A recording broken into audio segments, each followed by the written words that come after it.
20 सितंबर 2025 को पड़ रही मंगलवार हरतालिका तीज। दोस्तों, यह जो मंगलवार है भाद्रपद महीने में पड़ने वाला सबसे बड़ा मंगलवार है, क्योंकि यह भाद्रपद माह के दिनों में पड़ रहा है, जिसका बहुत ही बड़ा और विशेष महत्व होता है। और ऐसा दिन पूरे साल में सिर्फ एक ही बार आता है। और दोस्तों, आप सभी लोग जानते हो कि मंगलवार हरतालिका तीज का अगर सबसे बड़ा कोई उपाय है तो वह एक छुटकी हल्दी वाला उपाय है। तो दोस्तों, इस मंगलवार की हरतालिका तीज के दिन आप लोगों को इस एक छुटकी हल्दी वाले उपाय को जरूर करना है। बहुत सारे लोग होंगे जिन लोगों ने इस उपाय को ना किया हो, मतलब पूरा साल निकल गया, उन्होंने किसी भी दिन इस एक छुटकी हल्दी वाला उपाय को ना किया हो। पर दोस्तों, आपके पास एक आखिरी मौका बचा हुआ है, जो कि 26 अगस्त हरतालिका तीज के दिन है। तो इस दिन आप लोगों को इस वाले उपाय को जरूर कर लेना है। भले ही आपने पूरे साल भर इस उपाय को ना किया हो, पर अगर आपने इस भाद्रपद महीने के मंगलवार के दिन अगर इस वाले उपाय को कर लिया, तो आपको इस उपाय को करने का वह फल मिलेगा जिसकी आपने कभी कल्पना भी नहीं करी होगी। इसीलिए आप लोग इस वाले उपाय को एक बार जरूर कर लेना, ताकि आप लोगों के हाथ से यह मौका ना जा सके और आपको इस उपाय को करने का फल मिल सके। दोस्तों, यह उपाय पंडित जी ने अपनी अभी की ही शिव महापुराण की कथा में बताया है, जिस उपाय को आज हम आपको बहुत अच्छे से समझाने वाले हैं। इस वीडियो को देखने के बाद इस उपाय को समझने के लिए आपको कोई और वीडियो को देखने की जरूरत नहीं पड़ेगी। तो चलिए दोस्तों, उपाय को शुरू करते हैं। देखिए, यह इस भाद्रपद महीने के मंगलवार के दिन यह इतना खास होता है, इतना महत्वपूर्ण होता है।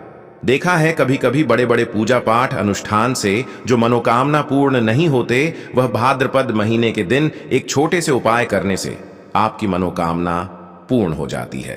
और बहुत सारे लोगों ने इस उपाय को किया भी है और उनको इस उपाय को करने का फल भी जरूर मिला है। अगर आप लोग भी इस उपाय को करना चाहते हैं तो आप इस उपाय को पहले अच्छे से समझ लेना, सुन लेना, उसके बाद करना। आपको इस उपाय का फल जरूर मिलेगा। और इस उपाय को कर लेने से आपके घर में चाहे किसी भी प्रकार की दुख और समस्या क्यों ना चल रही हो, आपको उसका कारण भी नहीं पता है कि भाई यह समस्या किस कारण से चल रही है। उसका कुछ भी कारण हो सकता है, जैसे पितृ दोष हो सकता है या किसी भी तरह का मंगल दोष भी हो सकता है। तो इस दिन आप लोगों को यह वाला उपाय कर लेना है। यह एक ऐसा उपाय है जिस उपाय को अगर किसी विशेष दिन पर किया जाए तो भाई उस विशेष दिन का जो है वह तो हमें मिलता ही मिलता है, पर हमने उस दिन पर इस उपाय को किया है तो हमें उससे भी बड़ा फल मिलता है, और फल बहुत जल्दी मिलता है, क्योंकि आप इस उपाय को बहुत ही बड़े और विशेष दिन पर कर रहे हो। तो चलिए अब उपाय के बारे में बात करते हैं। लेकिन उससे पहले आप लोगों को यह जानना आवश्यक है कि आखिर यह उपाय किस समय करना है, किसको करना है और कैसे करना है। तो चलिए हम आगे आपको वीडियो में एक एक करके बता देते हैं। तो दोस्तों, इस एक छुटकी हल्दी वाला उपाय को हमें इस मंगलवार के दिन कैसे करना है, किसको करना है, किस समय करना है और कहां पर करना है, यह सारे सवालों के जवाब आपको इस वीडियो में मिल जाएंगे। और जो यह वीडियो जो देखेगा भाई, उसको एक छुटकी हल्दी वाला उपाय जरूर करना चाहिए, क्योंकि इस दिन हल्दी का भी बहुत ही बड़ा और विशेष महत्व होता है। और जब बात आ जाए हल्दी की, तो यह सोने पर सुहागा वाली बात हो जाती है और यह एक बहुत ही बड़ा उपाय हो जाता है इस मंगलवार का। तो अब दोस्तों, इस एक छुटकी हल्दी वाला उपाय को आखिर करना किसको है, सबसे पहले हम लोग बात जान लेते हैं।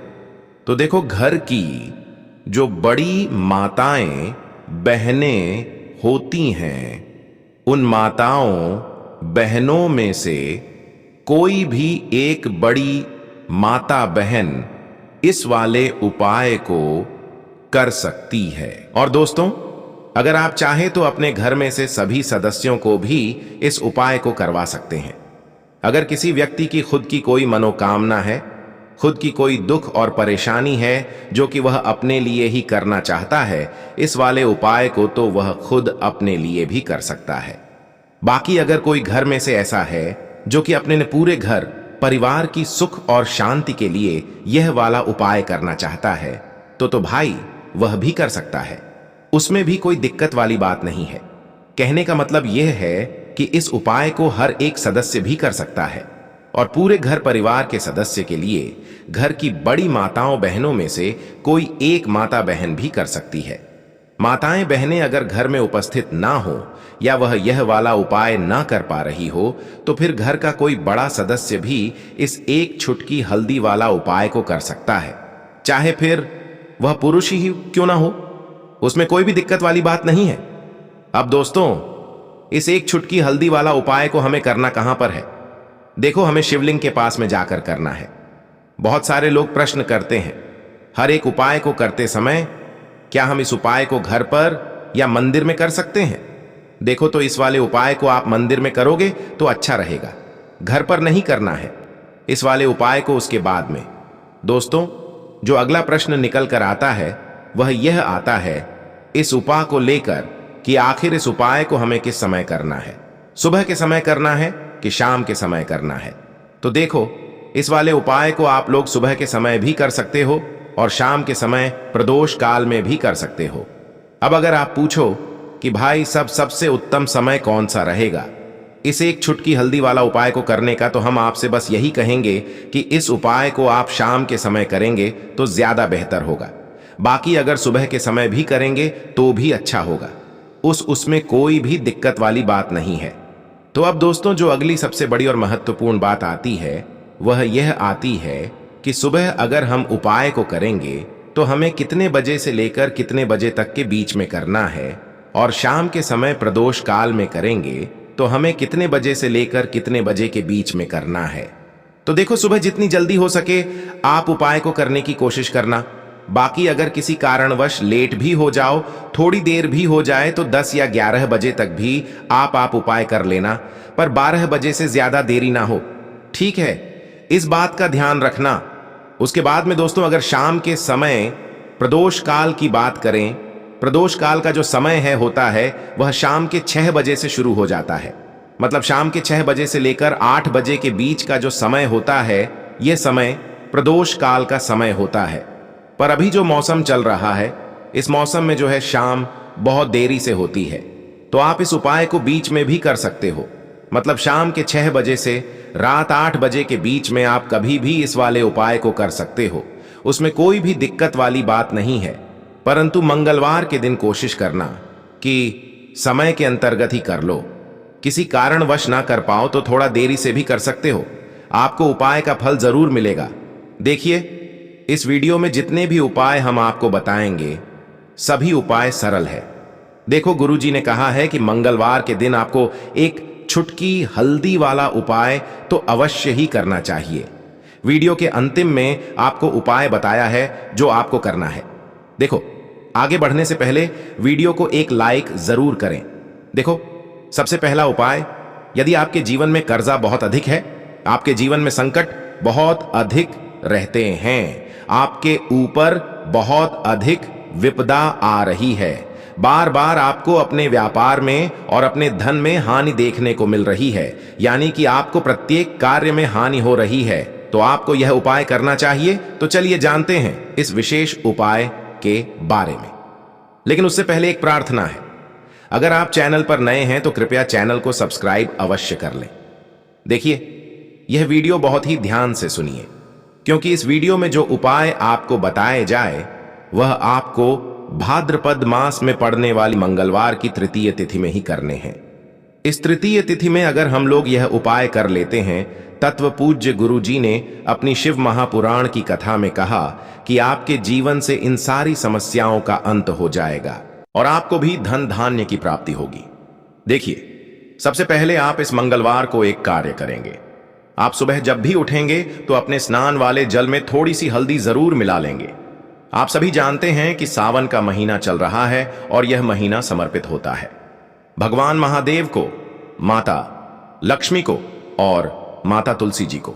इसलिए अगर आप हल्दी वाले जल से स्नान करते हैं तो पूज्य गुरु जी ने कहा कि इससे आपका दुर्भाग्य समाप्त होता है, आपकी रूठी हुई किस्मत जागती है और आपके भी सौभाग्य में वृद्धि होती है और आपका गुरु ग्रह मजबूत होता है। अब जानते हैं गुरु जी द्वारा बताए गए पहले खास उपाय के बारे में। इस उपाय के लिए आपको 2 हरी इलायची ले लेनी है। फिर इसी के साथ साथ आपको ले लेना है एक दीपक।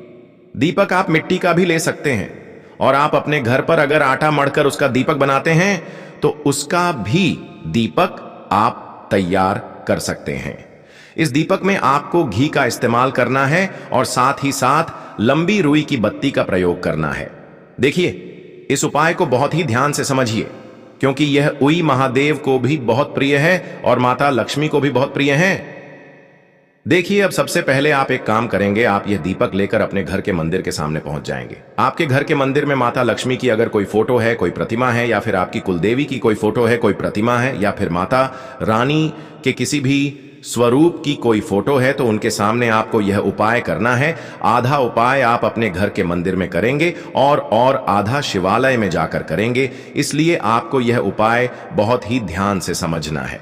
देखिए, अब माता रानी के सामने सबसे पहले आप थोड़े से चावल डाल दीजिए और उन्हीं चावलों के ऊपर यह दीपक रख दीजिए। इस दीपक को रखने के बाद इसमें थोड़ी सी आप पिसी हुई हल्दी डाल दीजिए। थोड़ी सी शुद्ध पिसी हुई हल्दी इस दीपक में डाल दीजिए। उसके बाद आप यह दीपक प्रज्वलित कर दीजिए और वहीं दीपक के सामने बैठकर, यानी माता रानी के सामने बैठकर आप कम से कम 11 बार या 21 बार या 51 बार या 108 बार, जितना भी आपके पास टाइम हो उतनी बार आप ओम महालक्ष्मी नमः इस मंत्र का स्मरण कर लीजिए। मंत्र का स्मरण करने के बाद आपके पास जो 2 हरी इलायची है, उनमें से एक हरी इलायची आपको इसी दीपक में डाल लेनी है और माता लक्ष्मी से प्रार्थना कर लेनी है कि मेरे जीवन में जो धन धान्य की कमी चल रही है, मेरे जीवन में जो सौभाग्य में वृद्धि नहीं हो पा रही है, दुर्भाग्य लगातार बना हुआ है, तो आपके जीवन में धन से संबंधित जो समस्या चल रही है उसको दूर करने के लिए माता रानी से प्रार्थना कर लेनी है। फिर इसके बाद आपको यह दूसरी हरी इलायची और थोड़ा सा शहद लेकर पहुंच जाना है शिवालय। देखिए, यह उपाय आप शाम के समय में ही करेंगे। शिवालय पहुंचने के बाद इस दूसरी हरी इलायची को आप शहद में डुबो लेंगे। चारों तरफ से इस हरी इलायची में शहद लगा लेंगे और फिर यह हरी इलायची आपको शिवलिंग के ऊपर समर्पित कर देना है।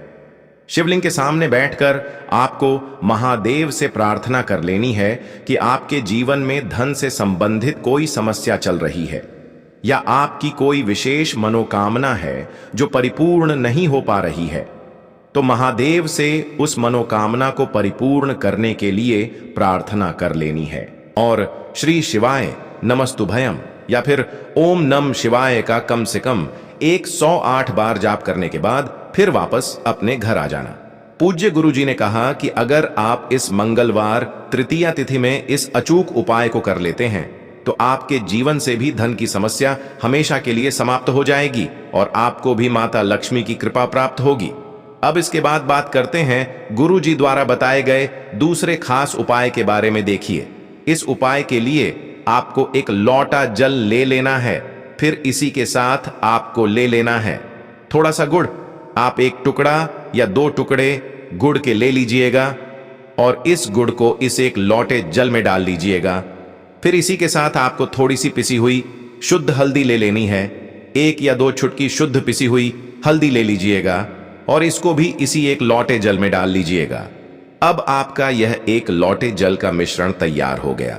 इस एक लोटे जल को लेकर आप पहुंच जाएंगे अपने घर पर जो माता तुलसी का पौधा है उसके सामने। अगर आप अपने घर की छत पर माता तुलसी का पौधा रखे हुए हैं तो वहां पहुंच जाएगा और यह एक लोटा जल माता तुलसी के पौधे में आपको समर्पित करते जाना है और ओम नमो भगवते वासुदेवाय या फिर ओम महालक्ष्मी नमः, इन दोनों में से किसी भी एक मंत्र का लगातार स्मरण करते जाना है। धीरे धीरे जलद समर्पित करते जाइए और इन दोनों में से किसी भी एक मंत्र का कम से कम 11 बार या फिर अधिक से अधिक 108 बार जाप कर लीजिए। फिर वहीं तुलसी जी के पौधे के सामने बैठकर आपके जीवन में जो धन धान्य से संबंधित समस्या चल रही है या फिर आपके घर में बहुत ज्यादा लड़ाई झगड़ा होता है, शांति नहीं है, आपके जीवन में दुर्भाग्य आपके जीवन में है, आपकी किस्मत आपसे रूठी हुई है, तो इन सभी समस्याओं के लिए मां तुलसी से और भगवान नारायण से और महादेव से प्रार्थना कर लेनी है और फिर उसके बाद वापस आ जाना है। पूज्य गुरुजी ने कहा कि भाद्रपद मास में तुलसी जी के पौधे का बहुत ही विशेष महत्व होता है। इसलिए अगर हम इस महीने में तुलसी जी के सामने कुछ विशेष उपाय करते हैं, उनकी पूजा करते हैं, उनकी आराधना करते हैं, तो इससे माता तुलसी हमारे जीवन में धन धान्य के भंडार भर देती है। हल्दी समर्पित करने से माता तुलसी हमसे अति शीघ्र प्रसन्न होती है, इसलिए हल्दी आपको इसे एक लौटे जल में जरूर मिलानी है। तो चलिए बढ़ते हैं अगले उपाय की ओर। देखो, यदि आपके जीवन में आर्थिक संकट बहुत अधिक हो रहे हैं, धन की समस्या लगातार जीवन में बनी हुई है, एक एक रुपयों को प्राप्त करने के लिए आपको बहुत अधिक KDDA मेहनत कर रहे हैं, तो आज रात्रि में सोने से पहले आपको यह एक चमत्कारी दीपक का उपाय अवश्य करना है। या फिर यदि आपका जो व्यापार है, बिजनेस है, दुकान है, वह अच्छे से नहीं चल पा रही है, तो आज रात्रि में इस विशेष दीपक का उपाय आपको अवश्य करना चाहिए। देखो दोस्तों, दीपक हमारे घर में सभी नकारात्मक शक्ति को बाहर करता है। यह उपाय आपको साल में केवल एक बार करने का ही मौका मिलता है। केवल और केवल मंगलवार तृतीया पर ही इस उपाय को किया जाता है। देखिए, इस उपाय के लिए आपको तुलसी जी की जो सूखी लकड़ी होती है उसे ले लेना है। देखिए दोस्तों, यदि आपके पास पुरानी तुलसी जी की लकड़ी है तो उसे आप ले सकते हैं, और यदि आपके घर में तुलसी जी जो लकड़ी है वह सूखी हुई है तो उसकी लकड़ी आप तो DDA करके इस्तेमाल कर सकते हैं, लेकिन आपको ध्यान रखना है कि सूर्यास्त से पहले पहले ही आपको यह जो तुलसी जी की लकड़ी है इससे अवश्य ही तोड़ लेना है। तो इस उपाय के लिए आपको सबसे पहले तो एक मिट्टी का दीपक लेना होगा। आप चाहे तो आटे का दीपक भी ले सकते हैं, क्योंकि आटे का दीपक सभी दीपक में सर्वोत्तम माना गया है। इस दीपक के अंदर आपको शुद्ध घी का प्रयोग करना होगा, और इससे दीपक के अंदर अपने जो तुलसी जी की लकड़ी ली है उसे भी रख देना है। लेकिन यह जो तुलसी जी की लकड़ी है, इसमें आपको चारों तरफ अच्छे से घी लगा लेना है। देखिए, गुरु जी ने बताया है कि जो तुलसी जी की लकड़ी है, यदि आप उपाय करते हैं और बहुत ही शीघ्रता से जल जाती है, तो इसके लिए आपको एक कार्य करना है। आपको थोड़ी सी रुई ले लेनी है, और उससे रुई को आपको जो तुलसी जी की अपनी लकड़ी ली है उस पर अच्छे से चारों तरफ लपेट देनी है। तुलसी जी की लकड़ी के ऊपर रुई लपेटने के बाद इसे आपको पूरा घी के अंदर डुबो लेना है। अब इसे आपको बाती के रूप में प्रयोग करना है। अब दोस्तों, इस दीपक को आपको प्रज्वलित कहाँ करना है? तो इस दीपक को आपको या तो भगवान विष्णु के सामने प्रज्वलित करना होगा, या फिर आपको भगवान श्री राम के सामने प्रज्वलित करना होगा, या फिर भगवान कृष्ण के सामने, यानी कि भगवान वी के जो भी अवतार हैं उनके सामने आप यह दीपक प्रज्वलित कर सकते हैं। या फिर आप इससे दीपक को माता तुलसी जी के सामने भी प्रज्वलित कर सकते हैं। पूज्य गुरु जी ने बताया है कि जो भी व्यक्ति इस प्रकार से तुलसी जी की डंडी से दीप दान कर देता है, उसके जीवन में कभी भी धन की समस्या नहीं होती है। इसीलिए आपको यह पूरे साल में केवल एक बार ही मौका मिलता है। भाद्रपद माह में इस उपाय को करके देखना, आपकी सभी इच्छा जरूर पूर्ण होगी। यह जो उपाय है, रात्रि में सोने से पहले